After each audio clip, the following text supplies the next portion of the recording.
السطام اللي لها الطيب عنوان، بناتها اختفت أحلى الحساني، لأم فواز الكريمة بكل آن، في مدحها تبهت جزال المعاني، في مدحها تبهت جزال المعاني. إطباعها متكاملة دون نقصان، وقلبها بالطيب نبع الحناني، الزين فيها فايق ودون فتان، كأنها من بين حور الجنان، متفردة بوصافها عالي الشان، بنت الشيوخ اللي لهم قدر ثاني، بنت الشيوخ اللي لهم قدر ثاني. هي نسل راعي المرجل الشيخ خضران، يشهد بجود كل قاصي وداني، في عرس فوز انتشت كل الاوزان، تهدي التهاني يومنا للاماني، عريس له بصمات في كل ميدان، له صيت يتشرف بمدحه لساني، له صيت يتشرف بمدحه لساني. السهروان اللي كما بدر الاسبان، يشارك افراحه بعذب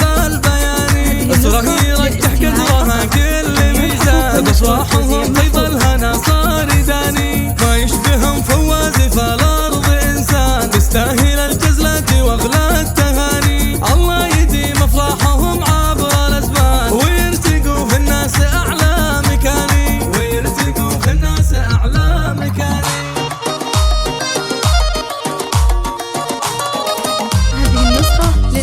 اعزف على وترى الغلا عاد بالالحان، وصدق شعور الود نهدي التهاني، منهم سطام اللي لها الطيب عنوان، بناتها اختفت احلى الحساني، لأم فواز الكريمة بكل آن، في مدحها تبهت جزال المعاني، في مدحها تبهت جزال المعاني. إطباعها متكاملة دون نقصان، وقلبها بالطيب نبع الحناني، الزين فيها فايق ودوم فتان، كأنها من بين حور الجنان، متفردة بوصافها عالي الشان، بنت الشيوخ اللي لهم قدر ثاني، بنت الشيوخ اللي لهم قدر ثاني. هي نسل راعي المرجل الشيخ خضران، يشهد بجود كل قاصي وداني، في عرس فوز انتشت كل الاوزان، تهدي التهاني يومنا للاماني، عريس له بصمات في كل ميدان، له صيت يتشرف بمدحه لساني، له صيت يتشرف بمدحه لساني.